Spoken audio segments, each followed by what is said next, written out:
But even when we go into the fields during the summer months, because we do, I suppose, research and trying to develop strategies of disease control. So we'll have plots or part of the field that we'll allow the disease to develop.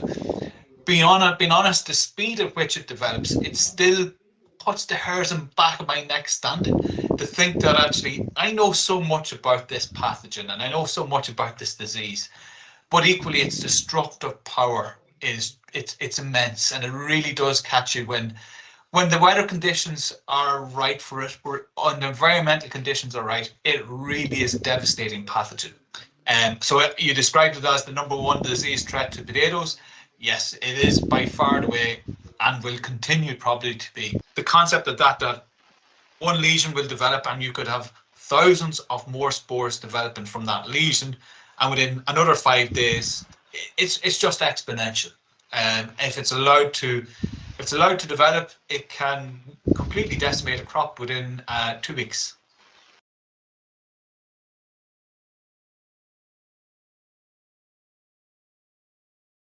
Staten Islander News is here today with Stephen Kildea, scientist at Ireland's Agricultural Authority. The focus of today's discussion is the potato late blight fungus, cause of the widespread destruction of the potato crop in Ireland beginning in about 1845. According to a report on nature.com, in 1843, a hitherto unknown plant pathogen entered the U.S. and spread to potato fields in the Northeast. By 1845, the pathogen had reached Ireland, leading to devastating famine. Questions arose immediately about the source of the outbreaks and how the disease should be managed. The pathogen, now known as phytophthora infestans, still continues to threaten food security globally. And from a paper in eLife about the organism's virulence, in 1845, the oomycete P. infestans finally reached Europe, spreading rapidly from Belgium to other countries of mainland Europe and then to Great Britain and Ireland. The impact of the epidemic reached catastrophic levels in Ireland, where the population was more dependent on potato for their subsistence than in other parts of Europe. The subsequent Great Famine killed around 1 million people, and an additional million were forced to leave the island. More people continued to emigrate from Ireland into the 1930s, when Ireland's population went from a high of 8.5 million in 1841 to 6.5 million in 1851 to less than 4 million in 1931. The population just exceeded 5 million again for the first time in 2022. So even today, the Irish population remains less than 3/4 of what it was at the beginning of the 1840s. These dramatic consequences of the P. infestans epidemic were due to the absence of chemical and genetic methods to combat it. Such means became available only several decades later. Ever since triggering the Irish famine, P. infestans has continued to wreak havoc on potato fields throughout the world. Late blight remains the most destructive disease of the third largest food crop, resulting in annual losses of potatoes that would be sufficient to feed anywhere from 80 to many hundreds of millions of people. Stephen Kildea is a research officer at TEAGASC, Ireland's Agricultural and Food Development Authority. His research focuses on the development of sustainable disease control strategies for Irish arable and potato crops. To achieve these goals, they incorporate detailed fungal population studies with applied field trialing. Currently, Septoria triticci on wheat, Rhynchosporium commune, Ramularia callokigni, and Pyronephora teres on barley, and Phytophthora infestans on potatoes are the key pathogens investigated in the lab. Good morning, Stephen. It's great to have you with us. Good morning. So the first question that I have is, can you kind of describe for us what is the late blight disease? Yes, so late blight disease, it's caused by phytophthora infestans, as you describe. It's a oomycete. The disease in the field, it is difficult to describe, but it's very distinct in that it starts with, I suppose, the leaf. Within about maybe 2 to 3 days of a spore landing on the leaf of the potato leaf, it'll start to show sort of brown and sort of flecks. And within another 2 days, that sort of will have developed into what we call a lesion, a very clear symptom. The plant looks like it's sick, it's necrotic. That lesion is brown. And very quickly, if the weather conditions allow it to develop, it will spread quite rapidly throughout the whole field of potatoes. And it's interesting to note in your introduction about 1845 and 1846, we have to remember back then, they did not know that this was being caused by a pathogen. They did not know it was being caused by a microorganism. And that's something that we now know. But even when we go into the fields during the summer months, because we do, I suppose, research and trying to develop strategies of disease control. So we'll have plots or part of the field that we'll allow the disease to develop. Being honest, the speed at which it develops, it still puts the hairs in back of my neck standing. To think that actually I know so much about this pathogen and I know so much about this disease, but equally its destructive power it's immense, and it really does catch you when the weather conditions are right for it, when the environmental conditions are right, it really is a devastating pathogen. So you described it as the #1 disease threat to potatoes. Yes, it is by far and away, and will continue probably to be. Now, there's lots of different factors for that, but it is, yeah, it's quite dramatic when you do see it, even though you know everything about it and how we can control it. What I would say is that in a lot of cases we do know how to control this, and there's lots of different mechanisms and means. There's no single solution. We have to incorporate everything, and it is a continual battle.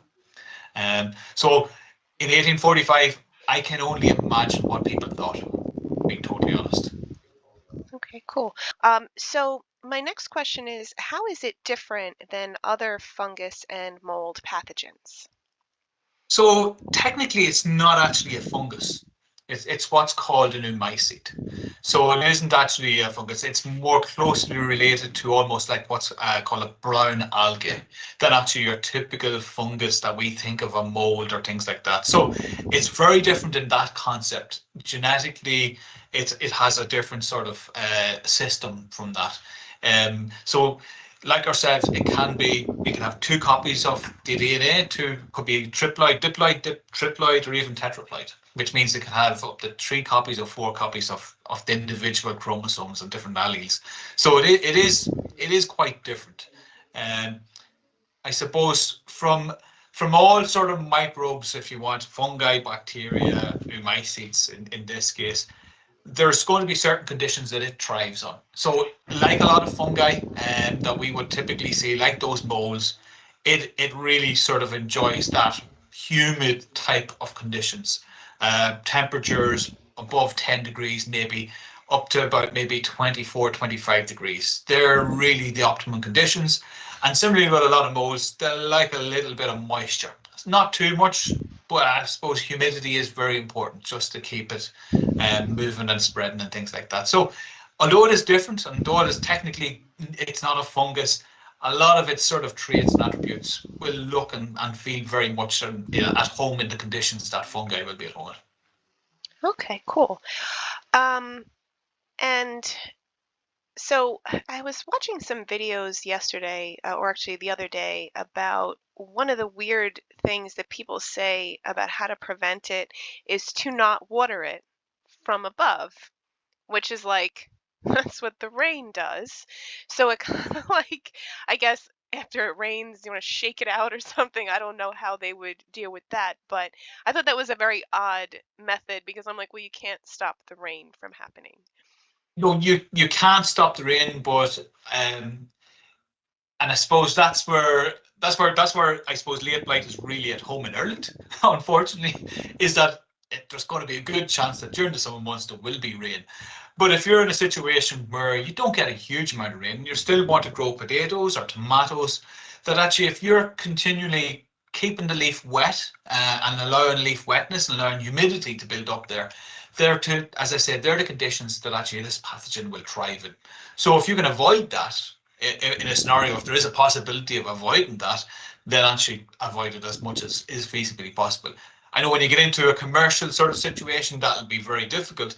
But if you're in a garden sort of scenario or garden plot where there's not a huge amount of rainfall, then actually, yes, try and avoid building that sort of humidity and allowing the leaves to be continually wet is very important. Okay, awesome. And so what kind of conditions does it like really prefer? Like you were saying humidity, is it kind of like, because I know in the 1840s they had like kind of what we're having here in New York, which is it rained every single day. Inches. Some days just Yeah. kept raining and raining. I think we have a sunny day today. We did not yesterday. We had a sunny day the day before, and the whole like week before that, no sun. So Yeah. that's kind of like, it seems like, is that kind of like what I guess kind of made that recipe for the perfect storm in those years? Yeah, absolutely. And being honest, that is sounds like a typical summer in Ireland, where yes, as I say, look, what is critical for the spread of this pathogen is going to be temperature, humidity, and some level of leaf wetness. They're the sort of the key components. So if we look at temperatures, temperature it ideally above 10 degrees, but it'll still operate down. It'll still be growing maybe down at 5, 6 degrees. But above 10 degrees, it's going to start really getting into itself and starting to cycle. Humidity allows then that two aspects. It allows the spores, if a spore moves and lands in a new leaf, that little bit of humidity, leaf wetness, allows the spore to germinate and get into the leaf. So that's really important for the spread of it. But equally, that humidity allows then more spores to be produced. So this sort of feeds through into the what we call the life cycle, the epidemiology of it, where you go from a spore landing on a leaf through to new spores being produced in that leaf.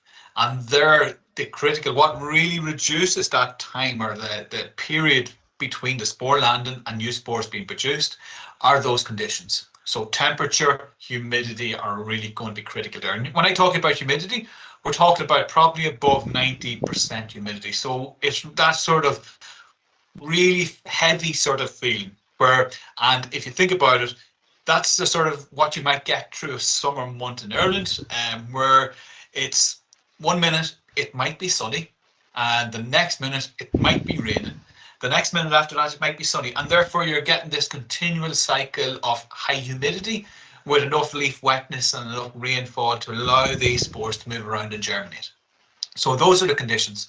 So if we have, I suppose, when we talk about how we control the disease, the best control of the disease is dry weather. So if we have dry weather, we will reduce the amount of disease that we have. As you mentioned, it's almost impossible to stop the rain from falling. And being honest, we want the rain to fall also. From a potato perspective, it feeds the crop. We need water for potatoes, we need water for tomatoes. So we want that, but we try if we can possibly reduce, I suppose, the impact of that, how that humidity, leaf wetness will be built up. But when I talk about the life cycle of it, from spore landing to spore production, that can be down to 5 days, maybe even less than 5 days, which hopefully that maybe to your listeners or viewers will actually sort of say the concept of that one lesion will develop and you could have thousands of more spores developing from that lesion, and within another 5 days it's just exponential. If it's allowed to develop, it can completely decimate a crop within 2 weeks. So you go from a green crop to a brown messy crop within 2 weeks if there's no measures of control put in place. Right. And then that was when you have the brown messy thing, then the potatoes underneath are that black rotted kind of Yeah, uh, exactly. So yeah, so what happens is that when you see it on top, the foliage on top, it's killing the foliage on top. Those spores then can sort of the drop down, especially when there's rainfall, there's going to be free water into the soil. They'll fall into the soil, and they'll if the tubers, which are the potatoes, are in the soil, they're going to land on the potato. They're going to go, okay, this is potato, I'll infect you. So the water also brings them down through the soil. So if they landed on dry soil, they're going nowhere. So if they land on wet soil, they'll be able to move down with the water, and they have the capacity to, I suppose, when some of these spores germinate, they have the capacity to actually swim a small amount, so they'll actually get to the potatoes underneath.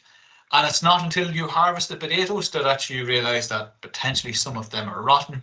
But it mightn't even be at that stage. It could well be a month or 2 months after they're harvested before you realise they're rotten, because it infects the potato tuber or potato itself, but it mightn't show the symptoms of the disease for a little bit longer in the tuber. So it like continues to consume the tuber even after it's been harvested. It potentially, so the symptoms may not develop, you might not see the development of it, and it may actually be that if it comes out of storage a couple of months later, that actually it's only at that stage that you start to see the symptoms. Right, right. And so what are some of the methods for preventing it from taking hold in a host plant? Yeah, this actually gets back to that conversation of it potentially being in the tube or in the potato, because seed potatoes are actually potatoes. So one of the means that they can get in is actually through the seed. So we look for a good quality seed. We make sure that actually if you've got a field of potatoes that's heavily infested with potato blight, you should not be using that as the seed crop, the following seed crop. So that is an important aspect, that really good quality seed is important. It's not just for late blight itself or P. infestans, it's for all other diseases, because potatoes get plenty of diseases and a lot of that can be transported or transmitted through the seed. So seed is, I suppose, one of the key components to make sure that you get a good healthy crop, have a good healthy seed. But it is only one of them. And I think we know, okay, blight or P. infestans can have two means of survival. And it comes back to, I suppose, one aspect is it gets back to its life cycle. So depending on the population, P. infestans can have two mating types. If the two mating types meet on a leaf, they have sex and they produce what's called oospores. These are potentially very long-lived spores in terms of a fungus. They can live for about 5 years in the soil. So therefore, if you plant potatoes into that soil, potentially you could have infection because it's already in the soil. But that is it's not a very common method for its survival, because for various different means, it doesn't really seem to be the main mechanism for initiation of infection in most regions globally. In certain parts of the world, this is an important sort of inoculum source. And what we mean by inoculum is the point of where infection comes from. But in the majority of regions, it's not.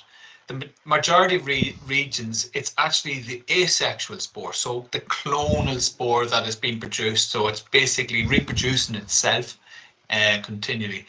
And for it to survive, it needs to survive on the host. It needs to survive in potato. So most potatoes will not be grown, you won't have a green crop and a finished crop in the same field. So what I mean is that you won't have blight in one crop and then in the other crop, then merging crop. That doesn't typically happen. Typically what happens with potato is that you have one crop per season.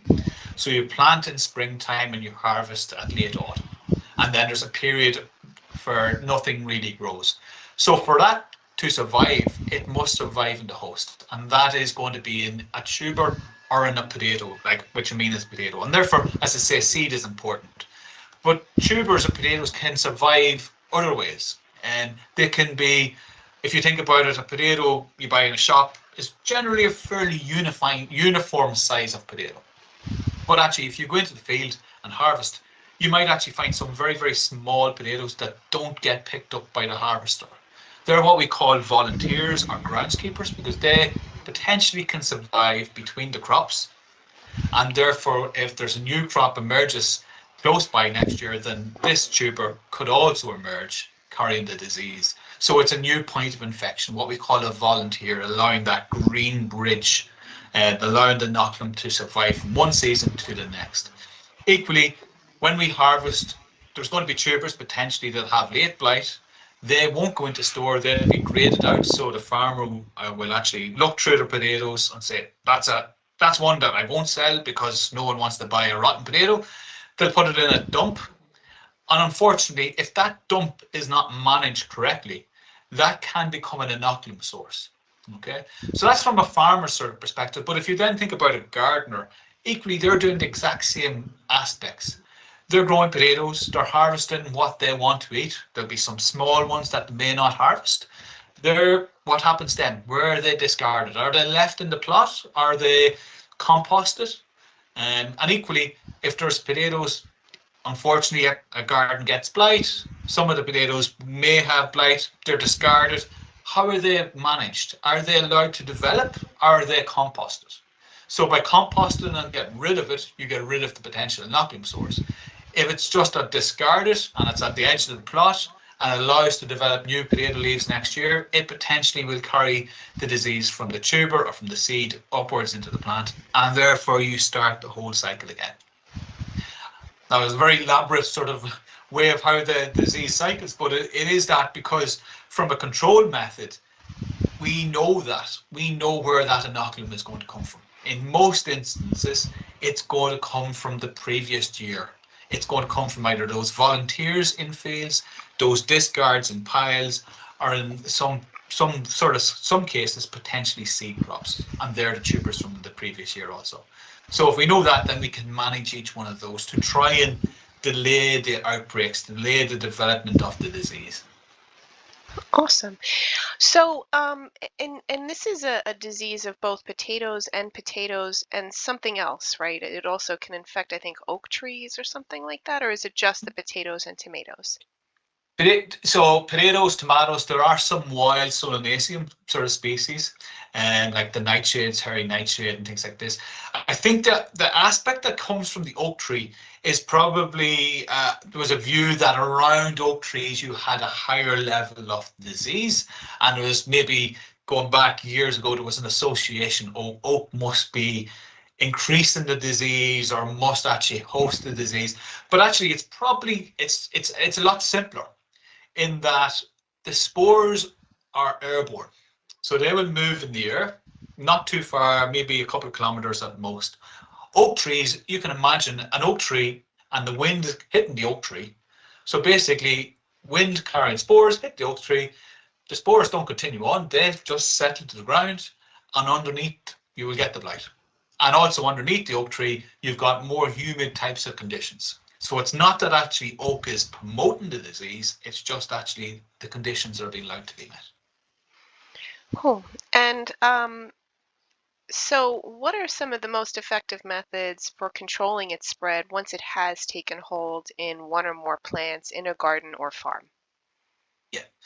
So when I'm walking the trails, or if I'm walking a crop and I come across one lesion of blight, I immediately think there's no way I'm hitting this one lesion of blight. If I see blight, if I see one lesion, I will always see two. And if I see two, I always see three. And that will be in a certain region, a certain maybe couple of meters squared around where that lesion is. Because by the time I see a lesion, that's 5 days, maybe 10 days. And if I get back to what I was sort of saying earlier on, it takes maybe 5 days for a lesion to develop. And by the time it develops, another one will have developed. So if you think about it from that aspect, you can look at it a number of different means. The most effective way will, of course, be from a commercial perspective to use fungicides, antifungals. But of course, it can be managed in slightly different means if you have already got it. And it depends on the size of what you're working at. In a garden, we would sort of recommend, if you see blight, pick the leaves, compost them, burn them. Don't allow them to be allowed in the environment to continually allow the spores out. Get rid of them. Into the larger farmer, it's okay, you choose the right antifungal. Get that chemistry that will have eradicant activity, and make sure that it is applied into the tank. But equally important, what is that you protect everything else. Because as I say, the chances are there's going to be more lesions there. If you see one, there'll be two, there'll be three. And if you just manage that one, actually then the potential is that you're not really going to stop that epidemic. So you need to manage it in terms of eradicate what you can see, but then to equally protect everything that you can't see. And as I say, that is true in a commercial situation, the use of antifungals or fungicides. In the garden sort of concept, it's actually get out, look at it, make sure what's happening there. Try to reduce the humidity. If it is that case, if you're watering above, don't water above. So these sort of things are going to be very important. Okay, cool. And is copper presently used as a method of control either in a garden setting or in a farm setting? So the only real places in a farm setting would be organic production. So organic farmers are allowed to use a certain amount of copper. Copper in itself It's not the best from an environmental perspective. From a soil health perspective, it's not the best, but it is allowed in organic situations. In commercial, in the wider commercial conventional type of system, copper would not be used. I suppose, for those reasons, in that season-long control, there's a limitation on how much you can use, but equally, it's not necessarily the most effective. It is probably the first chemistries that we ever used, our first fungicides we've used, and this goes back to the late 1800s and the development of what was called a Bordeaux mixture, which was one of the developments and the start of control in late blight. I think it was also used on vines to control a pathogen very close to late blight, but not late blight. So it's not the most effective from a disease control perspective, and it's not necessarily the best from an environmental perspective. But from an organic type of setting, it is what is available. And being honest, they do need to use that because, as I say, the disease can be so devastating that it can decimate a crop in 2 weeks. And what you were saying is that you can only use a certain amount of copper. Is that because of rules, or is that because too much of it is a bad thing? I suppose it's a combination of both. So there is a rules over how much it can be used, especially within Europe, but equally it is going to be toxic in terms of a soil health perspective. You don't want to be actually putting on too much of that onto your soil. Does it kill the beneficial microbes or mushroom spores or something like that? It's probably there's a level of copper toxicity that wouldn't be of benefit to all, being totally honest, in terms of what's in the soil. It's very important. Okay. And in what ways would copper control the spread of the fungus? So the spread of the fungus, copper is, I should say, it's like any fungicide. What it's doing is it's killing the pathogen. And how we're controlling the disease is, if it is established, it kills the pathogen. So if you kill the pathogen in that you see a leaf that has the disease, it'll kill that leaf that has the disease. But equally, when it's on the leaf surface of healthy plants, if a spore lands on that leaf, it isn't able to develop. So you don't even get that lesion from the very start. So it is a combination of both. If you stop it from sporulating, which means you stop it from making new spores, but you're also stopping those spores from getting in and causing more. So it's sort of that aspect of you control you're sort of putting a stop to the epidemic. Okay. And how do they apply copper? Is copper something where they would put it in the soil around the plant or spray it on the leaves, No. or is it a combination of both? No, so if you think about what we're trying to achieve with a disease control here, we're trying to prevent it on the foliage. So we're trying to prevent it on the leaves of the plant. So really, we have to have it on the leaves of the plant. And this is the same for most fungicides, be the conventional type of fungicides, be the something like copper, be the ones the synthetic from the big companies. They need to go onto the foliage of the plant, so that actually if a spore lands on it, then actually it is there. The chemistry, the fungicide is there to prevent that spore from actually infecting, germinating, and actually getting into it. So if it was put on the soil, for example, it wouldn't have the same impact because it's not necessarily going to be taken up by the plant and be at that point on that leaf when the spore lands. So really what we're doing is we're protecting the leaves, and by protecting the leaves, we're then protecting the potatoes under the ground, because the spores come from the leaf into the ground, into the potato. And when the farms or gardeners would use copper, is it like a specific percentage solution? Is it like copper sulfate or copper sulfite, or? I don't have the exact details specifically on that, because I suppose we typically don't use copper in terms of, unless it is into organic farming. And being honest, we wouldn't necessarily recommend it in a garden sort of situation either, because there is that level of toxicity with it. So we would be sort of recommending, look, if a person wants to use the fungicide, then there are various different fungicides from a garden perspective available in the garden centres that are probably more effective than copper in itself. If you don't want to use a fungicide, as I say, there's ways and means of managing it, and that's got to do with managing the inoculum sources. Okay. And does the fungus tend to develop significant resistance to the use of copper, or is it just not used because of like the toxicity of the soil? It's yeah, it's really got to do with the toxicity of copper, but its effectiveness. From a commercial perspective, its effectiveness, it's not as effective as some of the newer sort of fungicides or chemistries that would be available for conventional growers, being honest.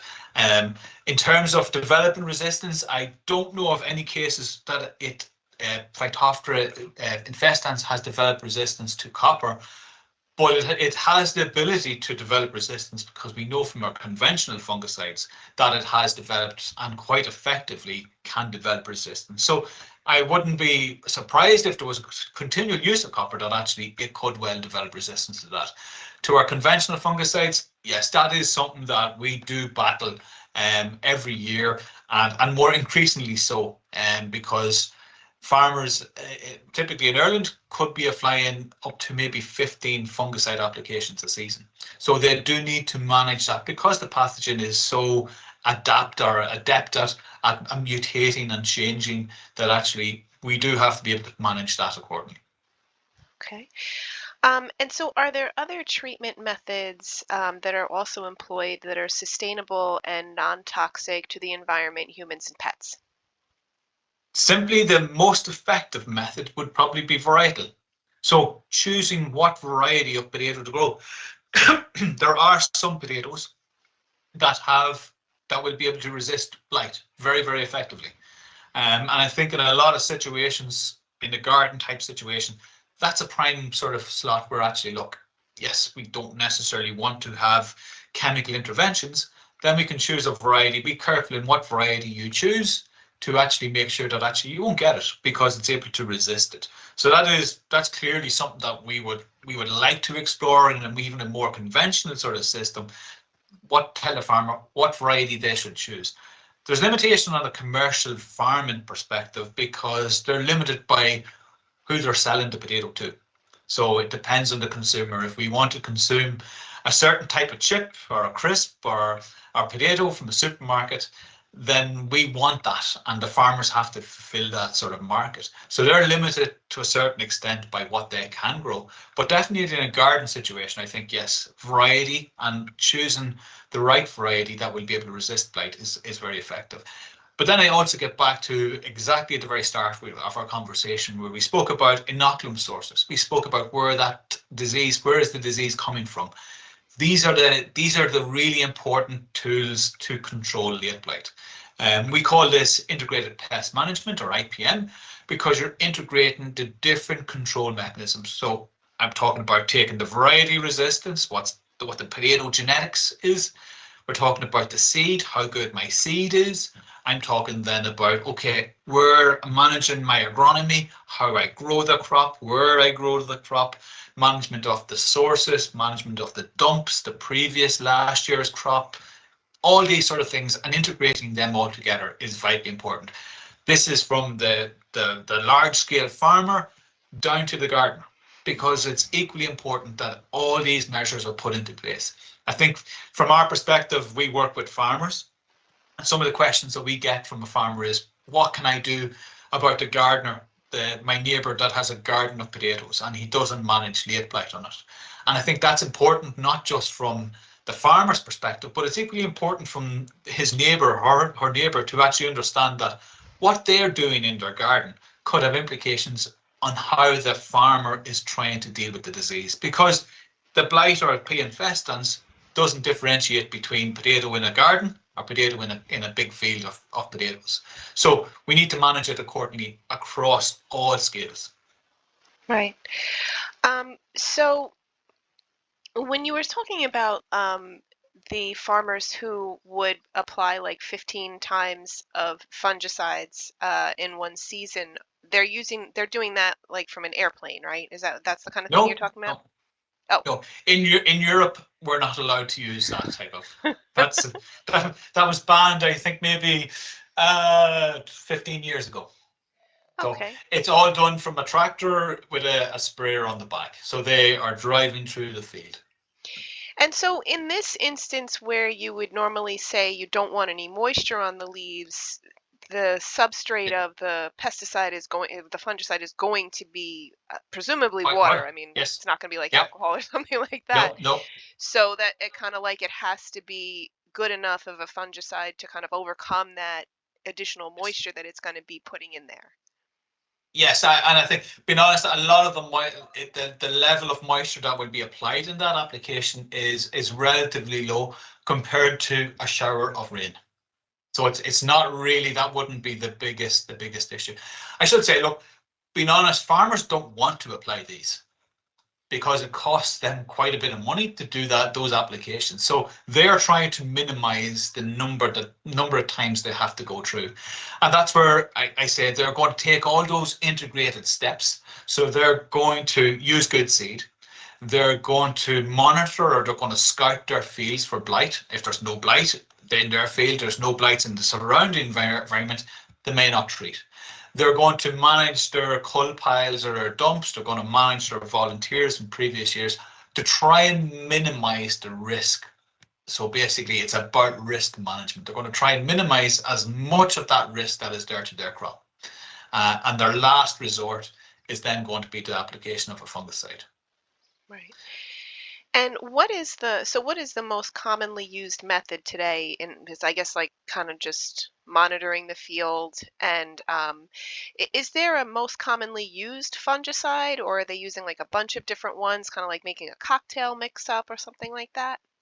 Yeah, so in terms of what is the most common mechanism of controlling it, actually, I think it's that integrated control.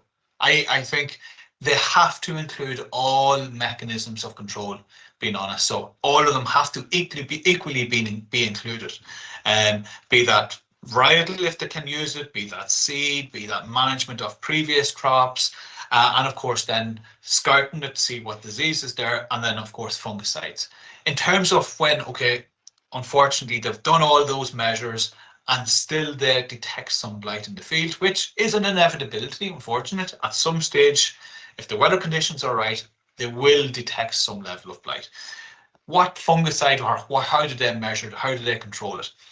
I suppose we're fortunate in that we have a number of different fungicide families or groups of different fungicides. So they will try and create a cocktail, but they're going to try and manage it in a means that actually they're trying to mix and they're trying to alternate between the different treatments so that actually they're not exposing an individual treatment to the pathogen, because we know that pathogen can adapt very, very quickly.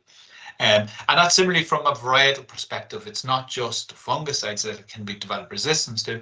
They can also develop virulence to the varietals. So we do have to be very careful in how we utilize varieties and how we utilize our control mechanisms such as fungicides.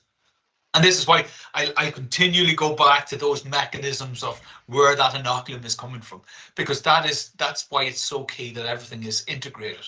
Because if we rely on one individual component, the pathogen will inevitably evolve to overcome that component. So if we're relying solely on fungicides, the pathogen will evolve to overcome the fungicides. If we're relying solely on virulence, the pathogen will evolve to overcome virulence. If we're relying solely on managing the dumps and sort of various different volunteers and things like this, inevitably we'll select a strain that is really efficient at, I suppose, hiding in terms of the tuber. You won't see it when it's at the end of the season. You won't see that rotten tuber, and it'll go into store and it'll come out at the end of the store and it'll still be okay, and it may actually then develop it really late on. So its ability to adapt, we really have to try and disrupt that as much as possible, and we can only really do that by integrating all the different means of control.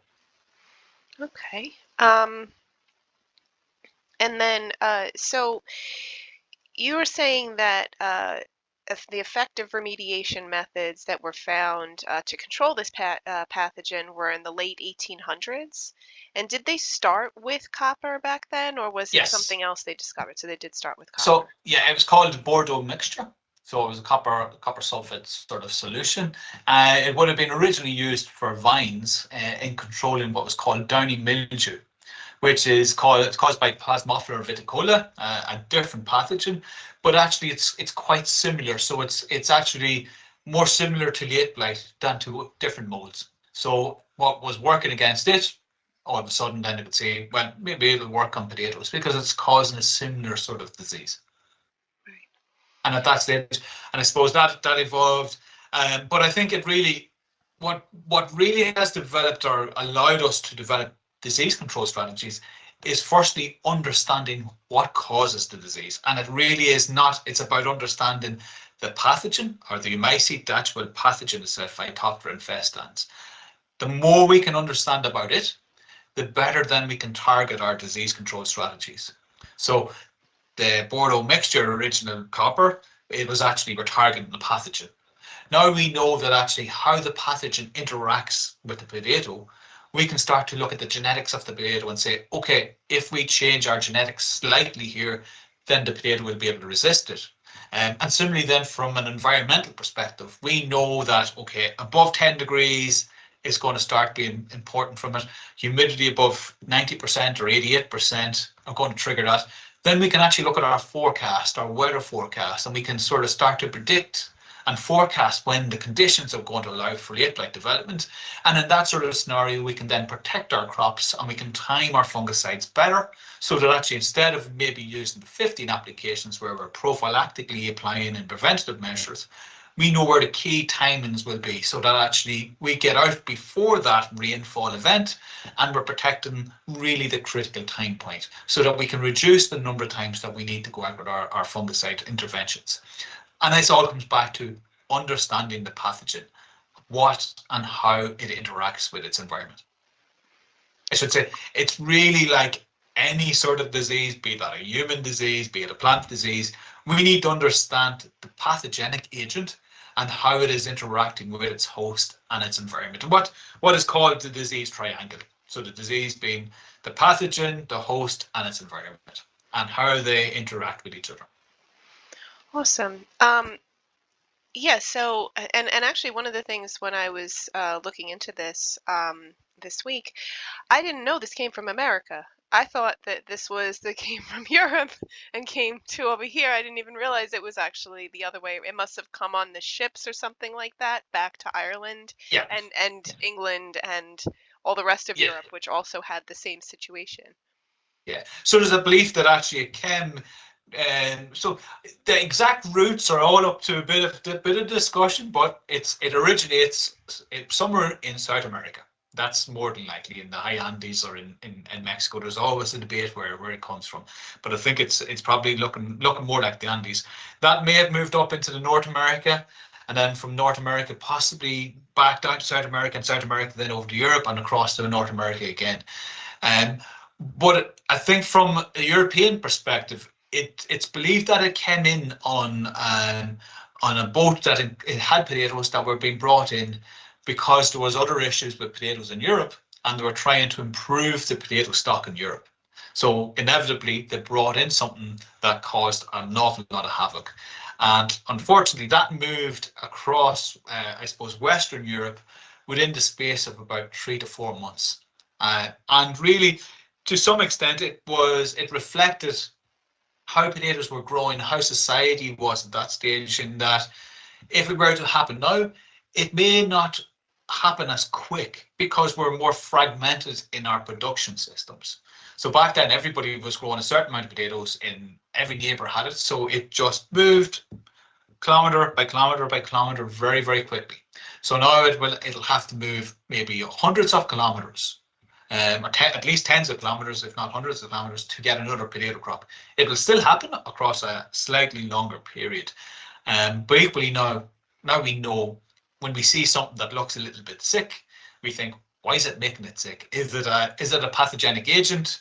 Is it nutritional? So we start what was called a sort of Cox postulates. We see, is there something growing there?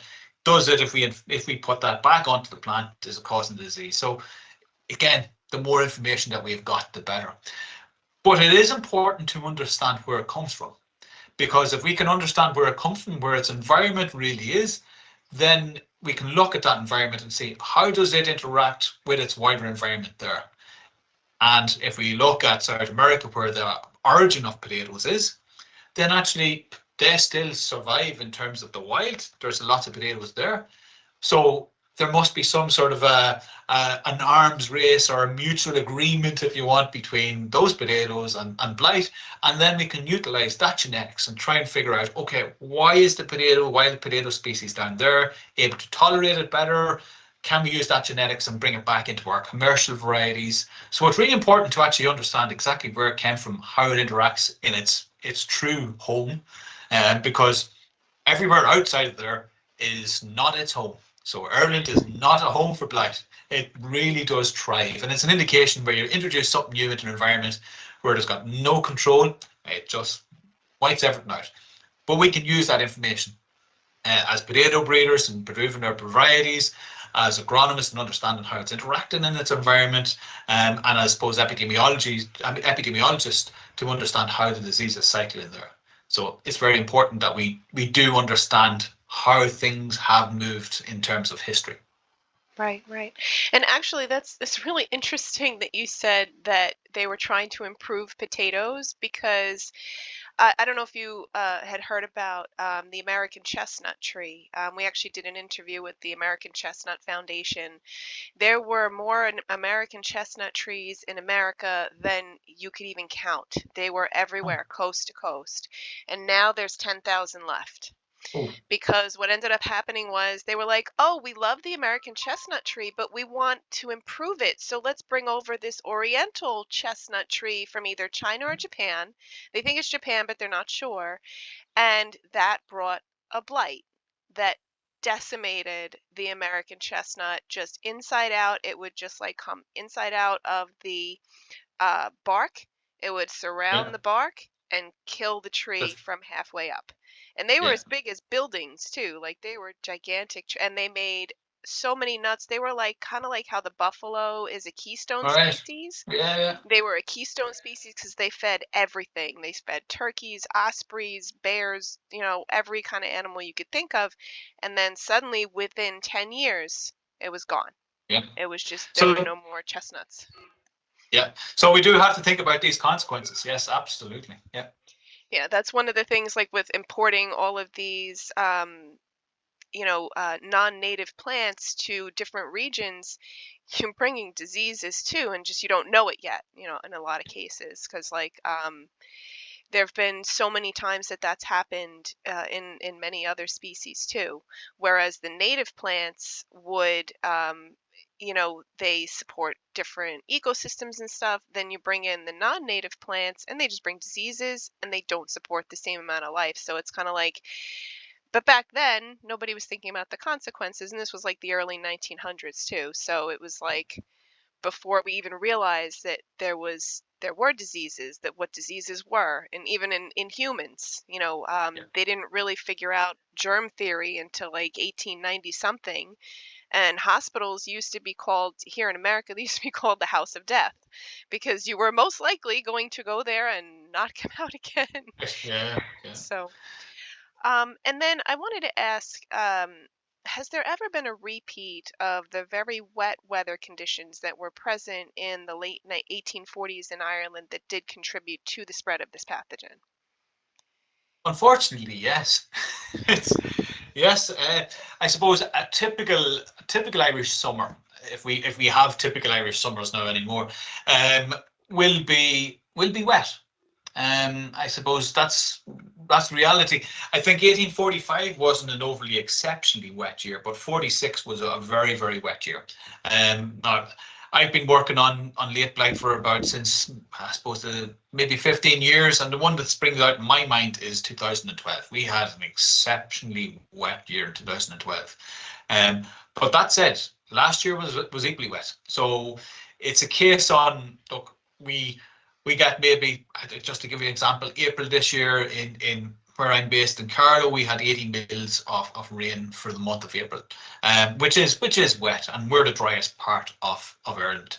And that is, it's not 80 mils landed in one day. This is spread out across the whole month. Now, the only thing about April is that it's relatively cool. But when we move into May, we may get maybe 60 mils of rain spread out across the whole month. So yeah, I'd say from looking at weather patterns, yeah, we have had numerous events that would be very similar to 1840, 45, 46, and 47. And I think the difference now is we know how to control this disease. But it does get back to, I think at the very start of our conversation, I said we have trials in Oak Park where we allow the disease to develop, and the hairs of my back of my neck do stand up, and really do, because within a space of 2 weeks, I can go from a lovely green drop with, in terms of varieties, we have different flower colors. It looks really picturesque.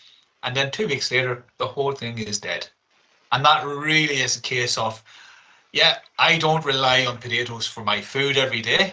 But in 1845, 46, and 47, my relatives would have, if you know what I Right. mean. So it's really then does bring it back and sort of go, it really can bring it.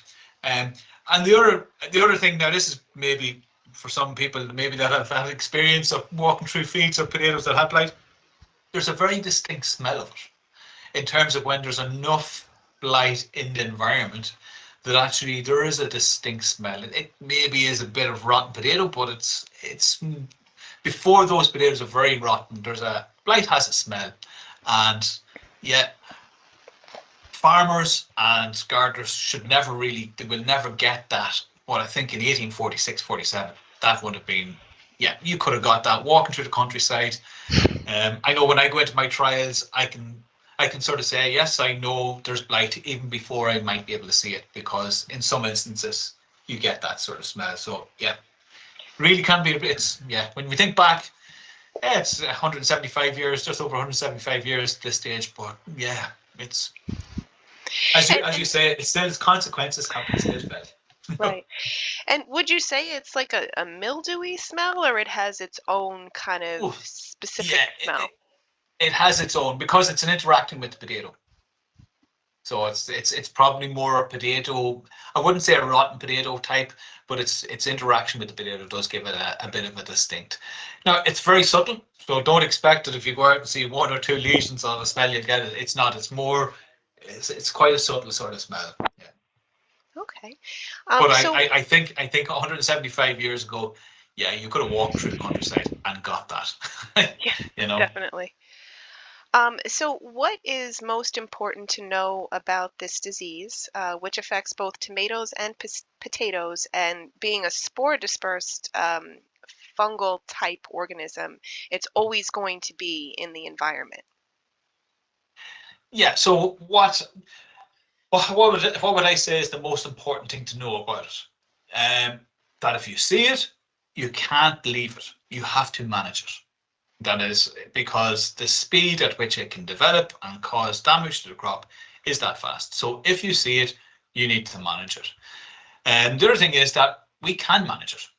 And I think the more we find out about it, the more we know about it, we can manage it. And is it always in the environment? It's not always in the environment. So it's a case on, it gets back to, if the inoculum sources are there, it will be in the environment.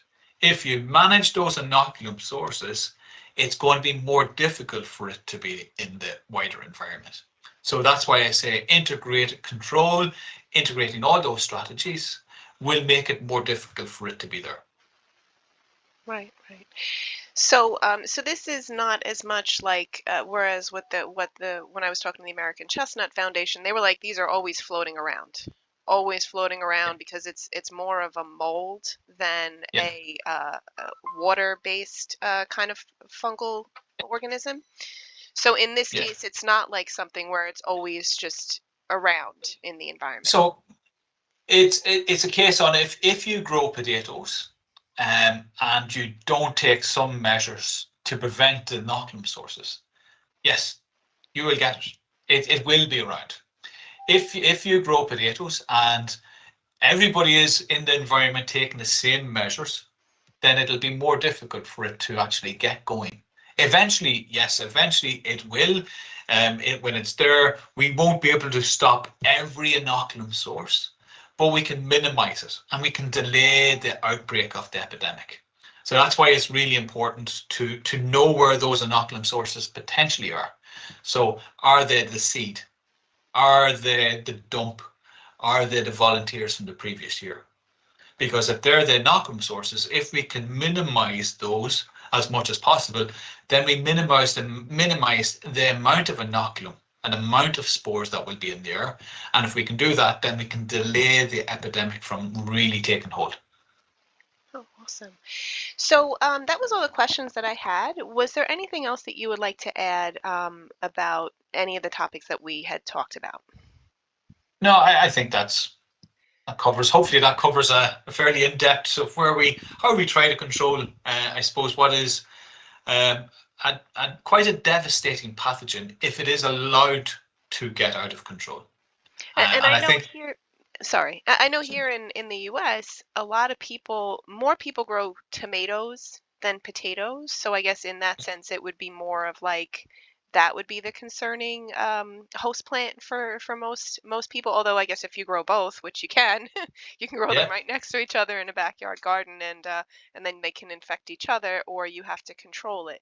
So it's definitely good to know that there are methods of controlling it. yeah.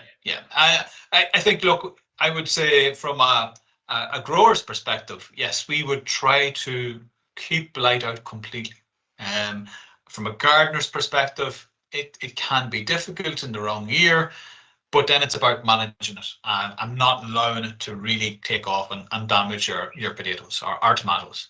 I think growing tomatoes from an outside perspective in Ireland is a lot more difficult. It's just not as warm. Right, right. Oh, I see. Okay. All right, cool. So it was Yeah, really great to meet with you, and I had a really enjoyable conversation. This was really very informative. I really appreciate you taking the time to meet with us. no problem at all. Thank you Okay, so much. Have a no good problem. day. Have a good day. Bye. Thank you. Bye-bye.